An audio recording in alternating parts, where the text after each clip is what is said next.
Welcome to this week's episode of Lagnapod. Your host, Rob Holbert, here at the Rectangular Roundtable. Everybody sound off. Who's here today? Ashley Trice. Grant McLaughlin. Scott Johnson. All right. And Tommy, let's make sure your microphone's on. I don't know if it is, but there we go. That's it. Now that works. So we had the first Mobile Mayoral debate this week. The others have been forums. This was a debate. I think most of us watched it. I watched it, yeah. Any hot takes? Any takes at all? Hot takes, medium takes? First, I thought they did a great job. KRG did a great job with Peter Albrecht. Yeah. Silver Fox as some people have been calling him for many years now. For decades. They did a great job. It was, they didn't have a lot of time to answer questions. I think, what was it, 15 seconds? I kind of liked that in a way, though. I liked it. But they did get to cover a lot of ground, so that was good. I mean, of course, we're all... It cut down on the bloviating, news, though. They are all against crime, you know? Yeah. That's... I mean, I know it's important, and I know it's a big topic for Mobilians, but, my biggest takeaway was, I really want to hear them say something, what their big, bold vision is for the future of Mobile. Yeah. I feel like we're just caught up in, I'm going to look into how to address this problem and that problem. We're going to get a committee for it, or, that's really, and I wrote my column I want you to make me excited about it. Well, yeah, and I think that's the thing is that there's too many times when we're going to look into that, or we're going to think about that. That's a priority, but there's not a lot of, this is how we're going to do that. Right. And, and especially since we're on the brink of, a revolution or transformation, probably we haven't seen since the Industrial Revolution with AI and all that. It's... Nobody's talking about that at all. It's just so how are we positioned to take advantage of that? All that good, let's be excited about the future instead of being mired down. And we've got to deal with the problems that are here and now, but let's add a little more excitement and a bold vision. I'm going to, like Sandy Stimpson had, yes. that. He didn't come to fruition, all of it, but he said, we're going to be the safest, friendliest, what was it? Safest, business friendly, and there was some of that. Shiniest, no, I can't remember. Whatever it was, shiniest. But there were some. He did have aspirational types of things in his first run for office, saying we're going to do these things by this date, and that's going to happen. Yeah. And some of those things didn't happen, but there were attempts to do it. Yeah, but it was at least looking forward. I'm not saying you have to just copy that exactly, but I feel like that's what we're missing out of this race. Is that? That's... Well, I do feel like crime dominates the discussion to such a degree that it is very difficult to talk about the other things that are important and the mayor is going to be dealing with. And those, yes, crime is a problem. Here's newsflash. Crime is a problem everywhere in America, every place. It is a problem. Here's also another newsflash. No one has solved it. And there's going to be crime. I get it. I'm not trying to downplay it, but if the entire debate becomes about who's going to solve crime, who's going to be the best crime fighter, then Scooby-Doo. You may elect Batman, but you may not get... I'm going Scooby-Doo. Because Scooby-Doo solves mysteries. He doesn't stop crime. Batman fights crime. Okay. As Scooby-Doo, he'll be public safety director.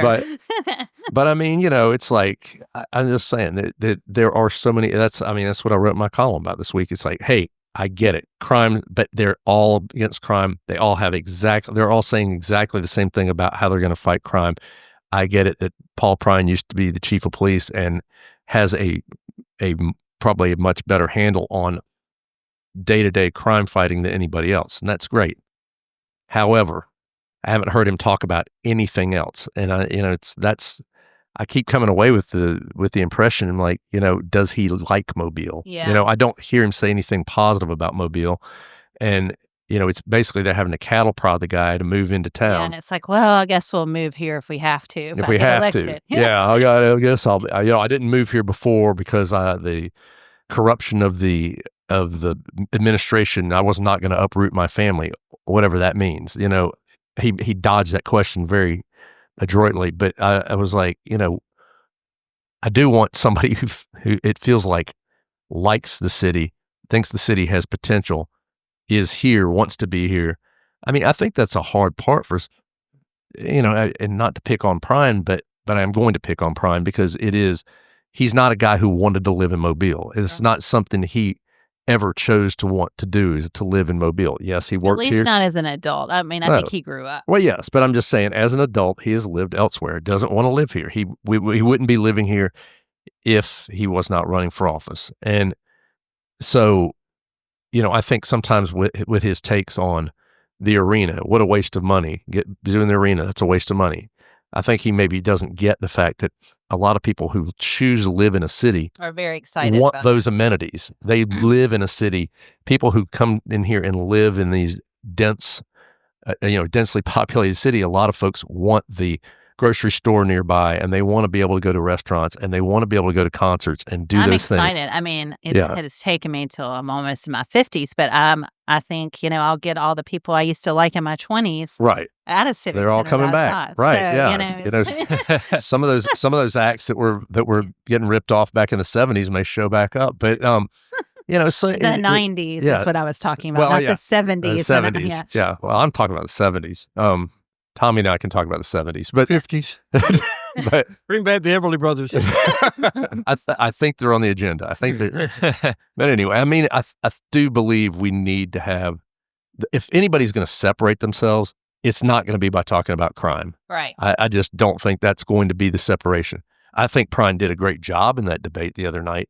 And I will bring up one of our favorite things to talk about. I was going to say the B word, but to bitch about, but well, there we go. Blight, yeah. Blight, yeah. Blight. I mean, I hate it. We all hate it. They all say the same thing. Unless you're going to put teeth into ordinances and start enforcing it, then why aren't we even talking about it? We all hate Blight too. You know, I want the new mayor to be, I want people who are sitting on blighted properties to think that whoever the next mayor coming in is going to absolutely take this on and be serious about it, because it's been talked about forever and ever and ever. I mean, how many buildings, the same buildings have been just POSs for. Yes.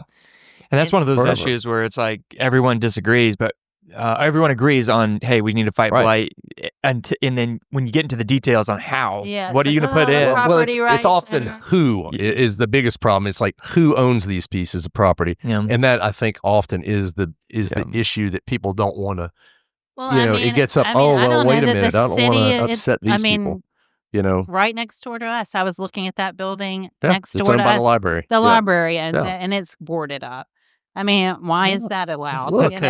The most famous one in my mind is the Barton Academy was just abandoned by the school system. They just basically said, "We're leaving. We're going out west, and we're just going to leave this building," which people had to put together millions of dollars and fight to bring it back. They should never have been allowed to do that, you know. But I mean, we deal with that constantly. People leave buildings and they just let them go to crap, and they let them stay this way. Well, and it's funny because, in a residential neighborhood, that would never stand. We had a house in our neighborhood owned by a man that literally the roof had caved in and a tree was growing in it. But they were it took a while, but there were finally measures that they were like, we are going to condemn this property. Yeah. And that doesn't happen. There's certainly buildings downtown. I mean, if they need to make those new codes where they have to have all the fire and electricity and actual windows, not boards. 100%. They do that, and it's I don't think they should allow plywood to be on the fronts of buildings downtown. I don't care if you paint it.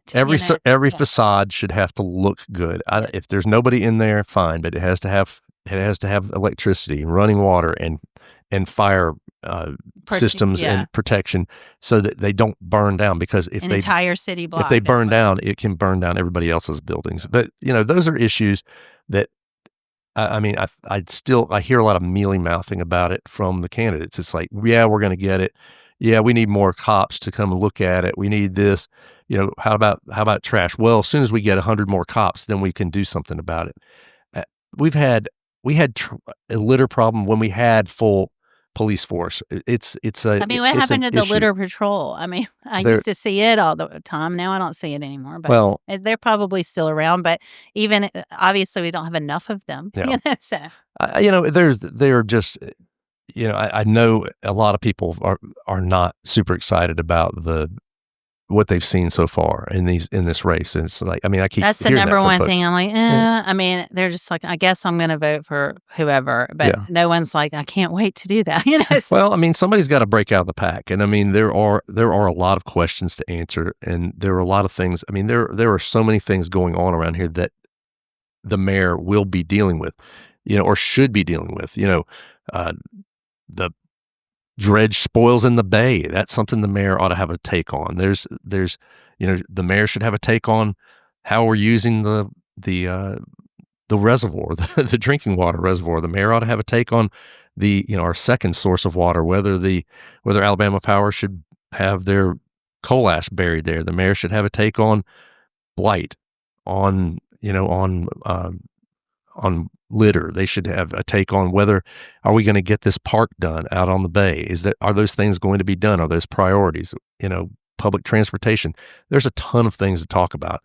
And I don't think we're served by just constantly talking about crime. And I hope that will flesh out a little bit more here. Yeah. And I'm not saying offering up a mobile Batman.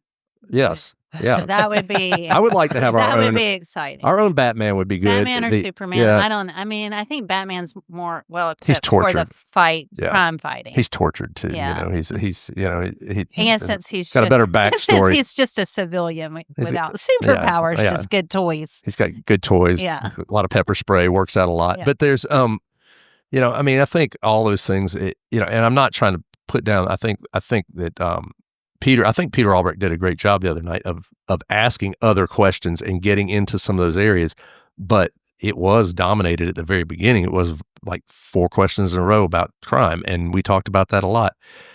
And I do think we need to, moving forward, just concede the fact, okay, everybody's against crime. Yeah. What else are we talking about here? It also, the amount the candidates talk about it kind of augments it above all the other issues. Yep. We talk about perception of crime. Well, that's actually like making. I mean, I think they should also be given a format to a forum to discuss their weaknesses too. Like to say, hey, Spiro, everyone says you're the least experienced here. You were only a judge. What do you have to say to that? Connie Hudson, everyone says you're too bureaucrat. You've been in bureaucracy for years and years. What do you have to say about that? Yeah. Prime, this kind of seems like a revenge campaign, and you really don't care anything more except you don't live here. I mean, they have asked him that, but I mean, I think they Barbara all. Sam Jones, he didn't go out as the most popular mayor. So, yeah, I mean, she really tied herself to Sam Jones the other night, and I think did sort of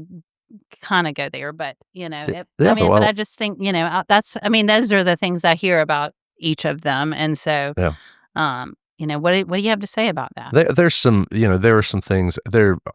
I think all of them have some clear deficits. They have some positives. All of them do. But we do need to find out some of these other things, and I think to make a decision, it's hard to make a decision on if crime disappeared tomorrow or was dramatically reduced, what else is going to happen here? What else needs to be done? That doesn't change the fact that the roads need to be fixed or that other things need to happen. So those are things we need to deal with, and I hope we'll get that as we go forward. I think one of the other things this week, I think Grant, you went out and saw a little bit of a debate in Spanish Fort of all places, right? Yes. Focus on the Eastern Shore is always interesting. Yeah. So last night in Spanish Fort, they did have a mayoral forum between challengers Brad Bass, Lauren Kress, and incumbent Mike McMillan. Yeah. And it was really interesting because when you go into these forums, a lot of the people I talked to didn't expect to get a lot out of it. And a lot of people talked to me about how they came out really understanding more of their platforms, where they stood on increasing business, infrastructure, city services. And candidates try a lot to differentiate themselves from each other, but you did see McMillan, Kress, and Bass agreeing with each other on a lot of key areas, which was nice to see. I've covered elections before where things just get absolutely nasty. Yeah. And I thought particularly interesting was the fight they kind of had over attracting new businesses to Spanish Fort. They mentioned commercial spaces that need filling, and the city isn't doing a whole lot to try to recruit businesses to fill those spaces. And there was a big divide between McMillan and specifically Bass about whether we should offer incentives on how to recruit those businesses. McMillan doesn't want to do that. He thinks that, why there's a quote in there where he specifically talks about, why would I want to put the Ace Hardware out of business by putting in a Lowe's next door? Right. And Bass in his own way is saying, well, we need to increase city revenue to keep up with our population growth, which is pretty interesting. Well, and I think they also had some differences on multi-person dwellings and apartments and things like that, right? Yeah. So, I mentioned in my story that's going to be filed here soon that a large portion of Spanish Fort's workforce is service industry, and Kress specifically pointed out that it's if they can even find a home now to live in, it's very difficult, it's very pricey for that population. McMillan really drew a line in the sand. He doesn't want any multi-use family units such as apartments, and Bass doesn't want them either. But Bass kind of had more of a plan than McMillan on the stage. He wants to work with the county to find ways to lower or to improve their ISO ratings. For those that don't know, insurance companies rate the fire safety preparedness of communities, and that rating is used to determine insurance prices. And there is a big divide in areas of Spanish Fort where you've got good ones and bad ones. So he hopes to work with the county to maybe do something about that. Well, that race should be interesting to keep watching here. I think it's a little more competitive than maybe people thought to begin with. Well, we're going to take a quick break, come back and talk a little sports with Tommy Hicks. We'll be right back.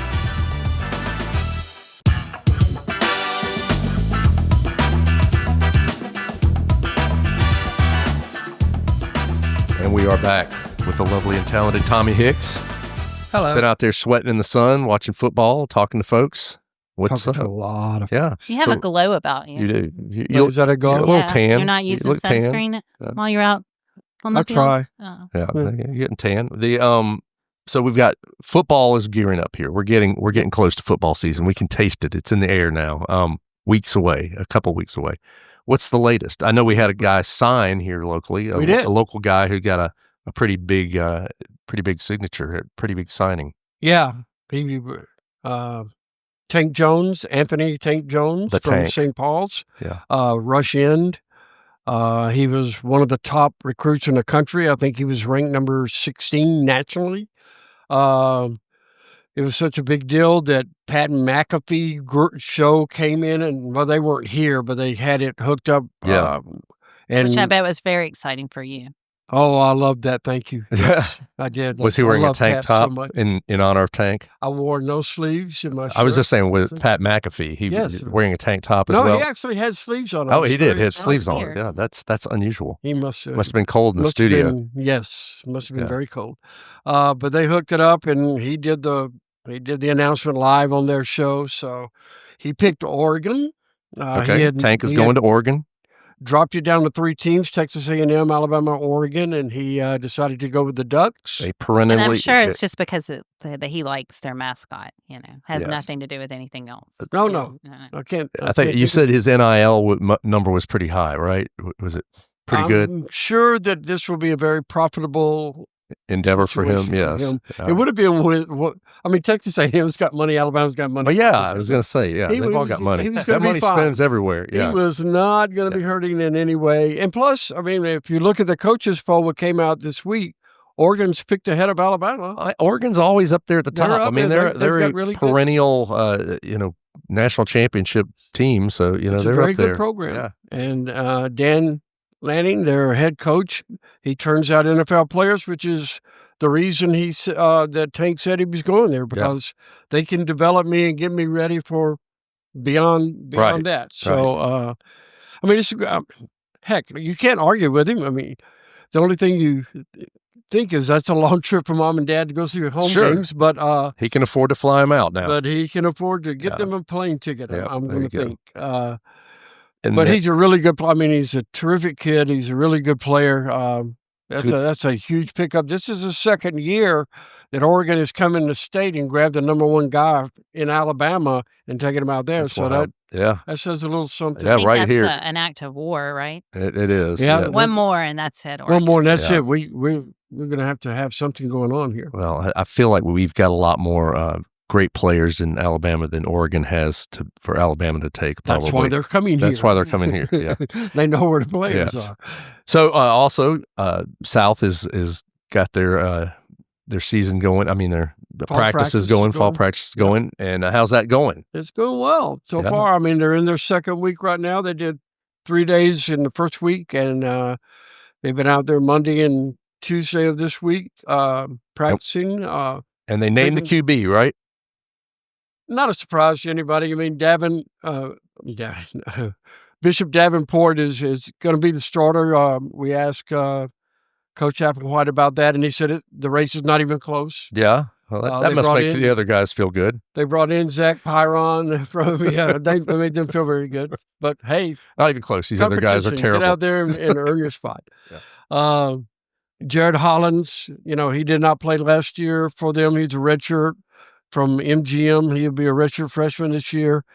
He's been improving, but, he doesn't have the game experience that Bishop had. Bishop came from Utah State, where he also played there, so he's got a lot of experience. And Zach Pyron, they got out of the transfer portal from Georgia Tech via Minnesota. He went to Minnesota for spring drills and went, no, this is not working. He jumped back in the portal, and that's where South got him. So he's only been here on campus 2 months, still learning the offense. We'll see if he can push Bishop a little bit as they keep going, but that race is pretty much done. The interesting aspects are going to be they lost pretty much everybody on the defensive line. They lost some guys in the secondary. You're going to have to replace them. The linebackers, which were the biggest question mark last year, are now like the strength of the biggest defense. Strength, right? It's completely flipped. Yeah. So offense, they've got a lot of guys back, skill positions. So it'll be interesting to see how that goes. One other interesting watch list thing, the running back watch list to Doak Walker came out yesterday, and Fluff Bothwell, the former South Alabama running back, made the list as a member of the now Bulldogs of Mississippi State, where he's at now. Fluff. So, I like it. Fluff Bothwell, not bad. Well, good for him. Good for him. Yep. And then I guess we would be remiss if we don't talk about the upcoming Lagniappe Gridiron Guide. I know you've been working very diligently on that. It's in progress, yes. It is in progress and going on. If you'll go on our website, you can find a lot of stories. We started this week all of the player profiles. We'll do one player profile for all 35 teams. So get online. That's a lot of work. That's a couple of slave drivers around here, man. Yeah, you people are hard on me. I know. So we'll have all those that are popping up as we go along, 2 or 3 a day. So hop online. One more reason to sign up for Lagniappe Daily and spend that 30 cents a day if you're interested in local football and sports. It is it's easy. You wouldn't walk across the floor for 30 cents. No, you wouldn't. Right? So maybe a quarter. Maybe the quarter. A quarter, maybe. 30 cents. 30 cents. Maybe you'd walk across the room for it, but I don't know. But it's now still you know cheap. How to spend it. Once it's still cheap. Yeah, once you get there. You can spend it on knowledge. That's right. Spend it on knowledge. Yes. So spend it on us. But it's good stuff. And people will be looking forward for that. And there's a lot of great information about all of our local guys and the teams that get ready for the high school football season that's coming up that will start very soon. April 21, one game, and then Friday the 22nd. August. Plays in August. So we're talking 2 weeks. Yes. It's very close. All right, Tommy, thanks so much. We're going to take a quick break. We'll come back and talk a little bit more.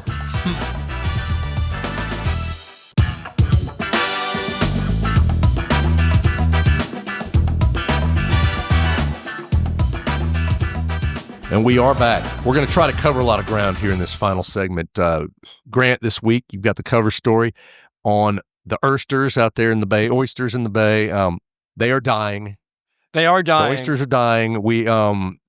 There's also, the oyster men are saying it's this thin layer placement. This is the dredge spoils that are being repositioned around the bay, it makes it sound nice and gentle when they say thin layer placement, like they're just being kind of laid down, but they're squirting dredge spoils all over the bay, essentially.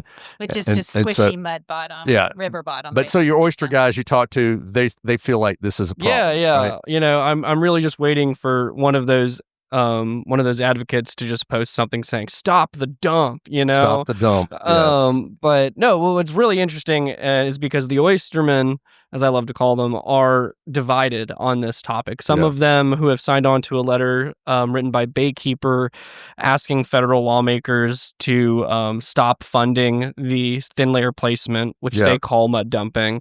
And there are others who are like, well, maybe that's the reason, but here are all these other things we're looking at as possible causes to high mortality rates of oyster But they harvest. all agree the oysters are having, there's a lot of dead oysters. I think I talked to maybe 4 or 5 different outfits all over the bay and on both sides of the bay, and they all agreed, they're dying. There's higher turbidity, which is the amount of sediment floating around in the water. How murky the water is. Yes. I don't know. It's one of those things. It's like I go. It's low tide the other day. I walk out on my pier.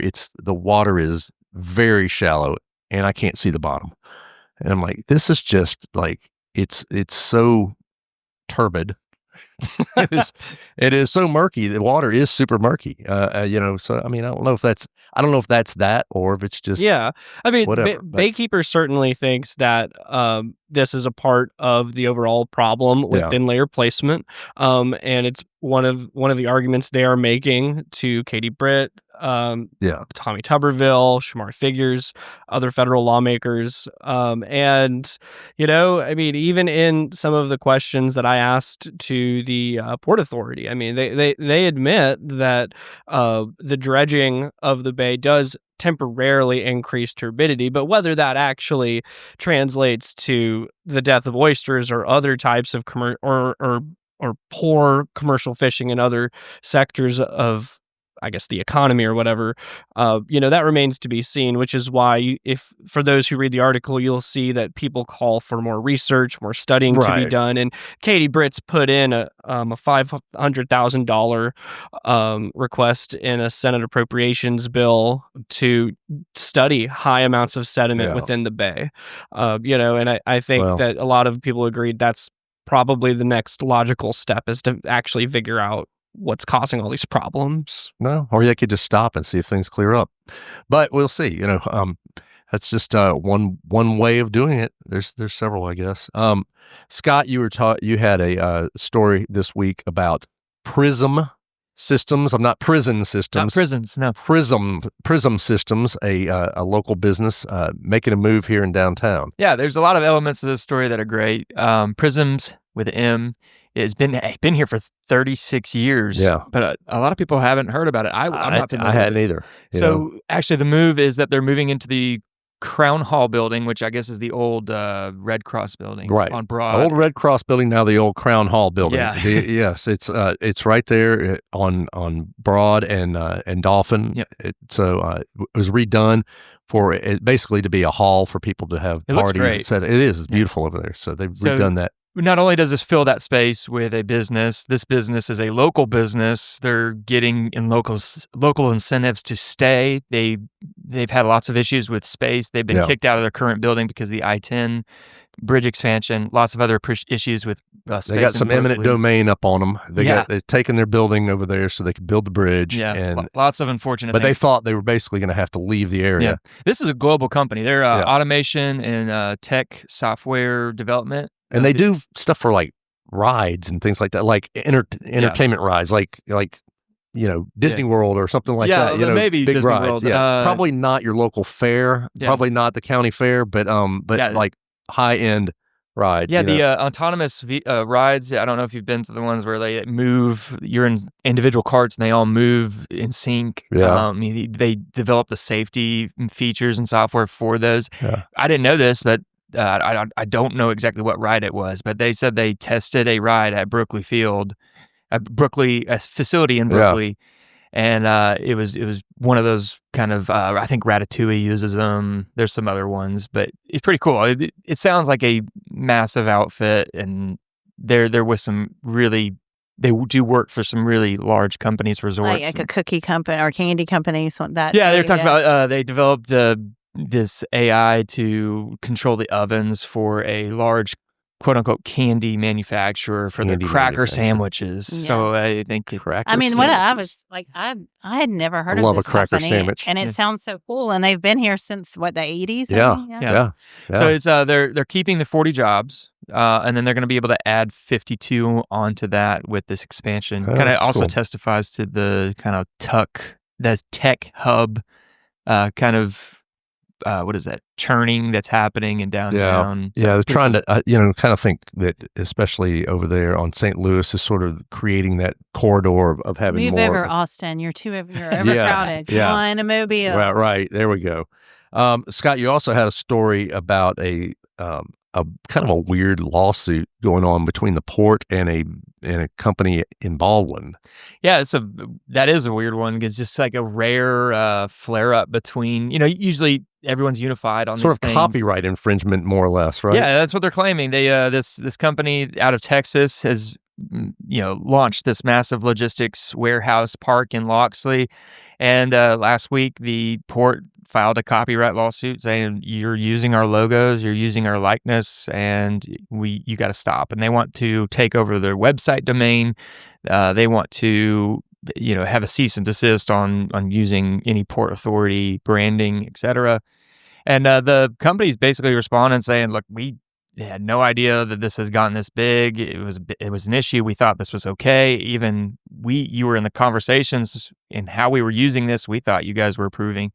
So that's going to be interesting. The problem in a nutshell, if I understand correctly, is that people are assuming that this company is part of the port. Mm-hmm. So you've got the Port Alabama Port Authority, and this warehouse park is called Port Alabama Industrial Center. Yeah. And there was some concerns raised a while back where people thought that the two were related and that they were hesitant to even get into the warehousing or invest into warehousing because they thought the port was in the warehousing business. They don't want to compete. They were afraid to do their own business in Baldwin County or in the area because they thought the port was already doing this, right? Yeah, because they're conflating the... Yeah, that's kind of fascinating stuff. It's a weird lawsuit, and we'll see where it goes. I don't see very many copyright infringement suits. Yeah, especially with a government agency. Right. Yeah. It's interesting stuff. I know Kyle is not here with us today. I know one of the things we talked about last week was the Dearborn Y and all that issue about selling that property for $1 to Mamga, and all that got canceled yesterday. It got killed. As Councilman Carroll said, I'm killing it. It got killed dead yesterday. So anyway, that's over for folks who were just on the edge of their seats wondering about that one. I think it has a chance to be resuscitated. I mean, I don't know. I don't know. Maybe. I don't know. He did say something like we needed more information. Yeah. Well, they basically said, the thing about, I think they're going to have a hard time getting away with selling it for $1. Yeah. I think that's the big issue is that. I didn't even know you could do that. I thought you had to put it out for bid and offer it fairly to anybody. I think there are times when they can make the choice that it's in the best interest to get rid of some stuff. But I do personally. It makes more sense to me to put it out for bid and let people buy it if it's worth something. But anyway, that seems to be where it is right now. And that's it for this week, folks. We are going to take a break. We're going to be we'll come back next Thursday with the next episode of Lagnapod. Thank you for listening to us. The Lagnapod is a Something Extra publishing production. Executive producers are Rob Holbert and Ashley Trice. Music is by Some Pulse Sound and Electro Animals. Only subscribers like you have access to this podcast. Tell your friends they can sign up at my.wingappmobile.com. For advertising opportunities, please call 251-450-8255. 4466.